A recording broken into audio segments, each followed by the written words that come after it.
Hello everyone, good morning and welcome to today's The Hindu News Analysis. Myself Nitin K. Biju, I'll be appearing for the civil service interview this year. So there's an important announcement by the UPSC, the civil service examination, the prelims examination, which was scheduled on May 31st, 2020, it stands deferred. The statement also said that when the new dates were decided, it will be ensured that candidates are given a notice of at least 30 days before the actual exam happens. So they'll be giving time also, right?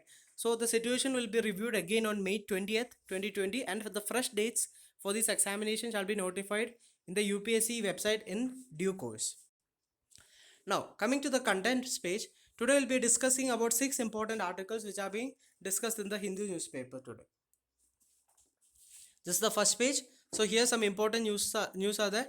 So you can just go through it. One is the not for return of stranded Indians. Stranded Indians who are stuck in other countries like the Gulf countries, the US and all. So India decided to bring back them. The other one is the highest number of recoveries, that is around 1074 people have recovered in a single day, so which is the highest number of recoveries in a day in India. Also India adds around 2573 cases.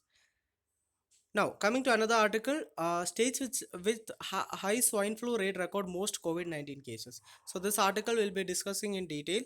The other two news are three CRPF jawans killed in militant attack in Kashmir's Kupwara district.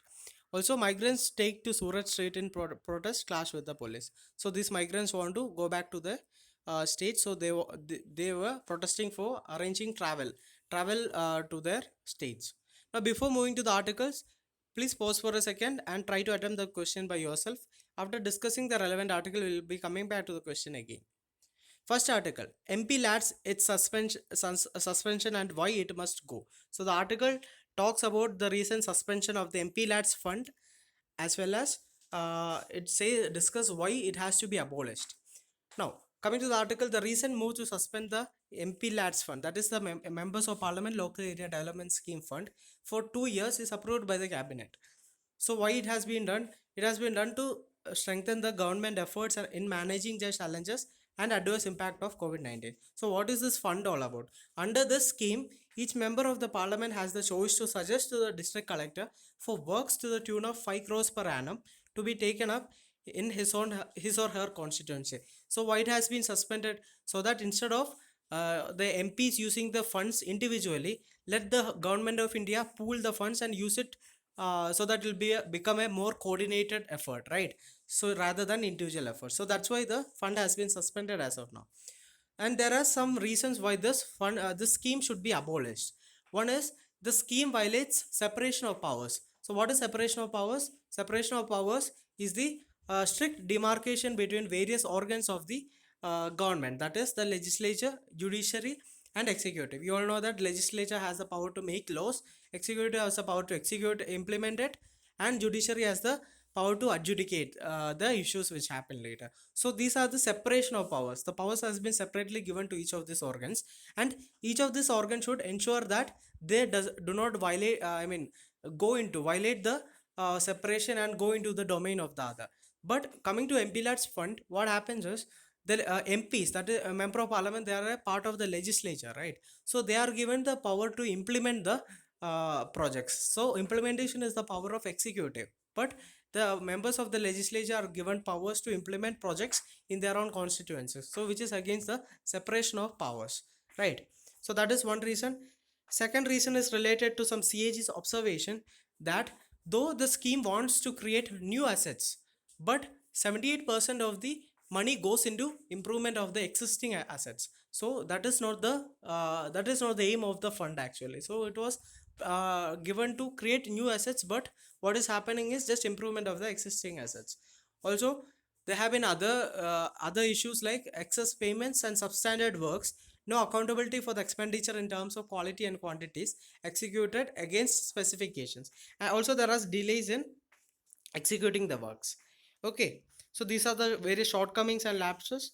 Also the third reason is that there are wide variations in the utilization of MPLAD amount in various constituencies, right? Only 16% of the money has been spent in 1 year by all the MPs together, so it's like underutilization. The out of the total amount which has been allocated, only 16% is being used. So what is the use in running this scheme, right? So it is clear from the details above that most MP use the money uh, quite haphazardly, and a significant portion of it is less left unspent, right? Only 16% is being used. Now fourth reason is added to the data above is the fairly widespread talk of money under MPLATs being used to appease or oblige two sets of people, opinion makers and opinion influencers. The crux of the point is that most of the contracts are given to people who are known. They can be a relative, a close friend, or a confidant of the MP. So corruption, widespread corruption is prevalent in the allocation of the work under MP lads. Also, coming to the constitutionality, there have been various cases where the constitutional validity of the MP lads were challenged in the Supreme Court in various years like 1999, 2000, 2003, 2004, etc. So, but though the Supreme Court has already told that it is constitutional, but the Supreme Court, the article says that the Supreme Court should review it again. Also, as we have already seen, there have been innumerable cases of misuse of this fund. One example is construction of a fountain in an open space of an unauthorized settlement, or it's called Juggi Jopadi colony, which did not have the provision of drinking water. See the irony here. A colony which is not having drinking water has been allocated the work of creation of a fountain, right? So these kind of misuse are happening. Therefore, it would be in order to convert this 2 year suspension into the complete abolition of the undesirable and unconstitutional scheme. So that is all about this article. Now coming to MP lads funds, we have already discussed the scheme. Under the scheme, each member of parliament has the choice to suggest to the district collector for works to the tune of 5 crores per annum to be taken up in his or her constituency. Now coming back to the practice question, consider the following about separation of powers. It is also known as the system of checks and balances. Second statement, MP lads violates the principle of separation of powers. Which of the above statements are correct? So the first statement is correct because as we already seen, each of this organs of the state, legislative, executive, and legislature, executive, and judiciary, they have given various powers, right? Also, each of this power acts as a checks and balance on the other two organs. For example, consider the case of judiciary. Judiciary has the power of judicial review. Using judicial review, they can check and balance the actions of executive and legislature, right? Also coming to legislature, the legislature has various committees which oversight, which checks the function of the executive. Also it can make constitutional amendments to reverse the actions of the judiciary also. So these kind of checks and balances happen due to separation of powers, right? So it is also known as the system of checks and balances. It is correct.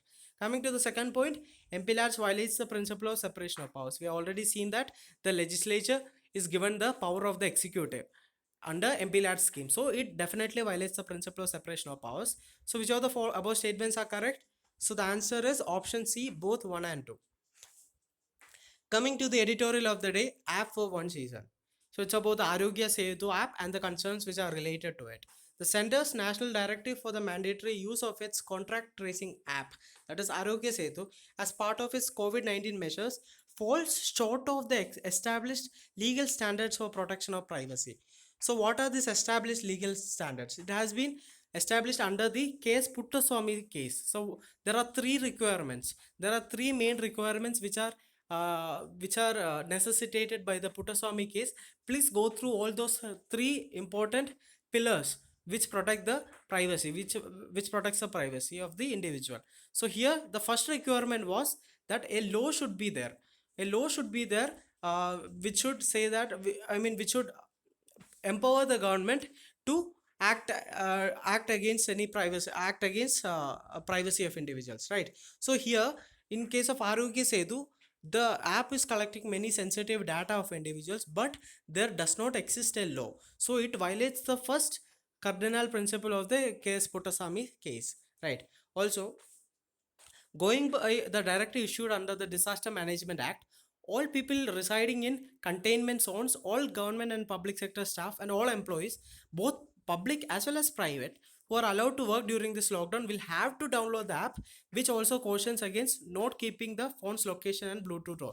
So all the time the phone's location has to be on, the Bluetooth has to be on, and it is mandatory also. So what is the issue here? The lawyers and activists has concerned not only over privacy over the location and Bluetooth is already there. They also fear that the assessment made on the basis of the information may be used to restrict public movement and access also.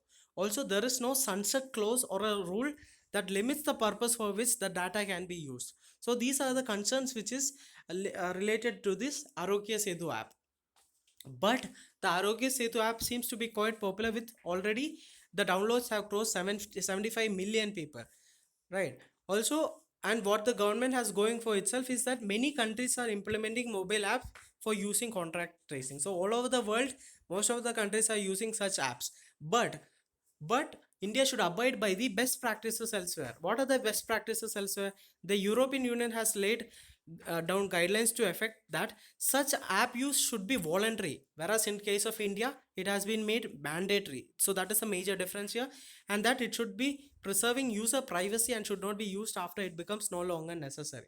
Right. So such a guideline should be there in India also, where the voluntary usage of the app is made. Also, Israel Supreme Court recently struck down emergency powers given to the country's intelligence agency to trace the phone's location of the COVID-19 patients without enabling legislation. So Israel told that first have a law, first have a legislation, then only do this, right? So India should also keep in place a legislation first before making anything mandatory. Also, coming to Australia, Australia's tracking app has sparked privacy concerns, but the government has released a privacy impact assessment, that is PIA. We have heard about social impact assessment, environmental impact assessment. So there is something called as privacy impact assessment. So the government should be able, the Indian government should also follow from all these best practices from the world so that the privacy concerns are allied. So that is what the article is talking about, right? Coming to the Arogya Setu app, the Indian government has unveiled an app called Arogya Setu designed to alert users if they have come in close proximity with any COVID-19 positive patient. Okay, and how the app tracks? The app tracks from Bluetooth and location generated social graph. So two things are necessary here: phone's location as well as Bluetooth. Both should be on, right? Also, the app calculates the user risk of infection based on recency and proximity of a COVID-19 patient. So if you have the app and if we are just walking in the road or something, it will alert us if we come across a person who has a history of COVID-19 infection, right? So this is the screenshot of the app which we see in the right hand side. It will provide a assessment based on your movement, and also here you can see that you are safe, which is the assessment given here. Also, the data, as per the government, the data will only be with the government of India, thereby allaying the concerns related to privacy of the users. So that is all about the editorial today. And now coming to the second editorial, of course. So here the issues regarding the recent notification, that is the center April 24 notification of the sender, which board Kaveri Management Water Management Authority, that is CWMA, under the administrative control of the Jal Shakti Ministry. So here, what is the issue here? Several political parties, especially the opposition and some farmers association, were upset with this notification due to the fact that now the authority will become a puppet under the center, as CWMA, that is the authority, is brought under the Jal Shakti Ministry. But the editorial is telling that this is a fear that is totally unfounded. Why? Because they are giving some reasons. One is the CWMA was always working along the ministry, right? It was already working along with the ministry. Also, in case of its predecessor, that is the Kaveri River Authority, which was there in existence till 2013. It was under the chairmanship of the Prime Minister and had the chief ministers of the basin states, right? But the Union Ministry of Water Resources at that time, they still had administrative control. That means that the authority was under the ministry even before 2013 also. Also, there are 8 interstate river water boards under the Jal Shakti Ministry. So why not have Kaveri Water Board also, right? So that is also another reason. So apart from meeting the procedural requirements, the notification does not in any way alter the character, functions and powers of the CWMA. So the powers and all of the CWMA remains the same only, but only difference is that it has been formally made under the control of the ministry, right? So also there are some issues uh, which are being alleged against the CWMA. One is, even after 2 years after its formation, the authority still does not have a full-fledged chairman. So that is a very important lacuna, right? It doesn't have a chairman till now. So these are the issues. Now we hope that these issues will get rectified after the CWM is under the Jal Shakti ministry. Now coming to the Ministry of Jal Shakti ministry, as we all know, this is a new ministry. It has been it is under the government of India, formed in May 2019 under the second NDA government, right? Also, this was formed by merging of two ministries.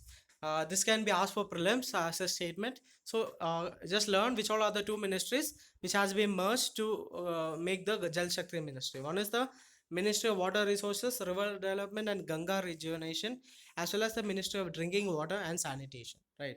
Now coming to the Kaveri Water Management Authority, it was created as per the direction of the Supreme Court in 2018 to address the dispute over sharing of river water among states of Tamil Nadu, Karnataka, Kerala, and the Union Territory of Puducherry. Right. So this is the news. Okay. Coming to the next article, states with high swine flu rates record most COVID-19 cases. This is an interesting finding where the scientists have found that there is some relation between the areas which are having high incidence of various viral cases. We all know that swine flu is also a viral disease, right? So it says that 5 states account for majority of H1N1 infections. Which all are those 5 states? Maharashtra, Gujarat, Rajasthan, Delhi, and Tamil Nadu. They also account for 70% of the confirmed COVID-19 cases, right? And the data is set by the National Disease Center for Disease Control. It shows that these are the states that consistently accounted for the bulk of swine flu cases or seasonal influenza, that is H1N1, since 2015. So there should be more research. There should be more research into finding out a relation between these the reason why the same states are constituting for a majority of the cases in both the viral diseases, right? So continuation of the same thing. So while both H1N1 and COVID-19 are due to pathogens that trace their origins to viruses from non-human hosts, they belong to different families. The viruses uh, belong to different families, but they start from non-human host, right? So one is pig and one is said to be bats. So it is a zoonotic transfer of disease. So both are similar. While both infiltrate the lungs and cause characteristic pulmonary infections, they have varying lethality. So the main organ affected is the lungs, but the fatality is different. Swine flu infections have a higher case fatality rates, that is the deaths, and can cause significant deaths in children as well, and those less than 60 years of age. But whereas in COVID-19 cases, it is more dangerous to people who are above 60 years of age, and it is almost harmless in children. So that is what the uh, news is talking about. Coming to the prelims related fact, that is swine influenza. It is an infection caused by any of the several types of swine influenza viruses. They are endemic in pigs and they have been transferred to humans. So it is a zoonotic disease, and now it includes, I mean, there are various types of swine flus that includes H1N1, H1N2, H2N1, H3N1, and so on. I would like to give you a homework. Please go back to the basics and see what are the full form of this H and N and what they denote. Okay. Coming to the next article, a grain stockist with a role still relevant. So this is regarding the Food Corporation of India. In the middle of the pandemic, the FCI holds the key to warding off a looming crisis of hunger and starvation. So this is related to the important role of the Food Corporation of India in ensuring the food security at this times of the COVID pandemic. So for several years now, the Food Corporation of India has been drawing attention for the wrong reasons. So when was this set up? It was set up in 1964 under the Food Corporations Act. So FCI is a statutory body. This can be asked in the prelims. Make a note of it. FCI is a statutory body. Okay. So the FCI was at the forefront of India's quest for self-sufficiency in rice and wheat following the Green Revolution. right? So this was made during the times of the green revolutions also, and it played a major role in storing the rice and wheat of which are produced at the after the green revolution. Also, it also managed procurement and stocking grain that supported the vast public distribution system, that is the PDS system, which is running in the country. But over time, many began to see it as a behemoth that has long outlived its purposes. That is, many people said that now FCI is no more relevant because of the various issues faced by it. It was even said to be expensive and inefficient. Why? Because a lot of grains was lost to pest, mainly rats. Even diversion of the grain was widespread, prompting the former chairman. Former chairman even said that the problem is not with the actual rats, but there are human rats included who are diverting the grains, right? Corruption was very much prevalent here. Also, by the late 1990s, FCI was even referred to as the Food Corruption of India, not Food Corporation of India, right? So this was the situation of FCI. So why it is better placed now? Okay, notwithstanding its bad reputation, the FCI has consistently maintained the PDS, right? That is the lifeline of most of the vulnerable populations of the country. Also, in this middle of the COVID pandemic, it is the key to avoid the crisis of hunger and starvation, especially in the regions where lakhs of migrant workers have returned with very little in hand and with no money or food, right? So as we all know, now the migrant workers are going back to their states. Now FCA plays a major role in ensuring food security for this vulnerable section of the population. Also, as per recent data as of April 13, 2020, the FCI has already moved 3 million tons of food to the states. So that is a huge amount, and it says the necessity of a corporation like organization like FCI. Also, it has also enabled purchases by the states and non-governmental organizations directly from the FCI depots. So these are the recent measures taken by the FCI.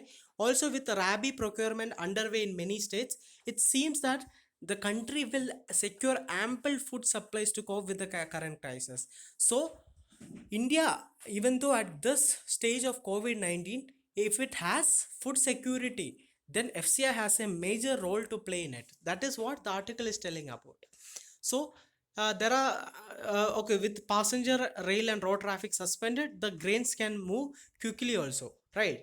So but there are some issues here. The FCI is overwhelmingly reliant on the rails, so it has to move towards the roads also, right? So road transport is better suited for emergencies and remote areas. Also containerized movement too, that is also a better way, that is more cost effective and efficient also. So FCI should be trying to move from rail transport to significant road transport also. That is what the article is telling. Also, there is another point which is said here. There should be pre-positioning shipments, which where the grains is stored closer to the demand hotspots. So instead of what is being talked here is, instead of centralization of the grain storage, the FCI should be having more decentralized grain storage, where the storage is closer to the demand hotspots, especially in the areas where migrant populations are more, or the areas where there is a high chance of getting famines or like that. So remaining part of the article also you can read. It is more specific, it is more specific to the FCI, that is not much relevant for the UPSC. But here there is one important committee name, that is the Shantakumar committee. This is a very important committee which is related to the Food Corporation of India. So, in 2015, the Shantakumar report recommended repurposing the organization as an agency for innovations in food management system, and advocated shedding its dominant role in the procurement and distribution of grain. So, the crux is, Shantakumar committee has told that there should be some reforms which has to be conducted in the Food Corporation of India. So anyway, these reforms should be carried out, but the role of FCI remains very much significant. So that is what this article is talking about. Coming to the last article, DRDO develops a disinfection tower. So it is called as UV blaster. So what it is used for? It is used for disinfection, right? So Defense Research and Development Organization has developed a ultraviolet disinfection tower for rapid and chemical free disinfection for of high infection prone areas. So what is the difference from normal disinfection and this disinfection? It is the non-usage of chemicals. In normal disinfection, usually the chemicals are being used. I want you to go and search the name of the chemical which is used for disinfection and what is the quantity, what is the percentage quantity used of that disinfectant being used. So here the disinfection is done using ultraviolet rays, right? So the equipment is named the UV blaster. It is useful for high-tech surfaces like electronic equipments, computers, and other gadgets in laboratories and offices that are not suitable for disinfection with chemical methods.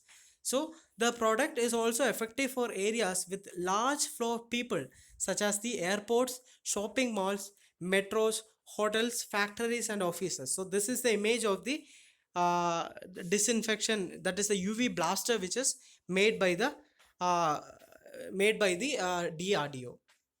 So it is said that for a room of around 12 feet and 12 feet into 12 feet dimension, the disinfection is about 10 minutes. So the time of disinfection is also very less, right? So this is all about the article.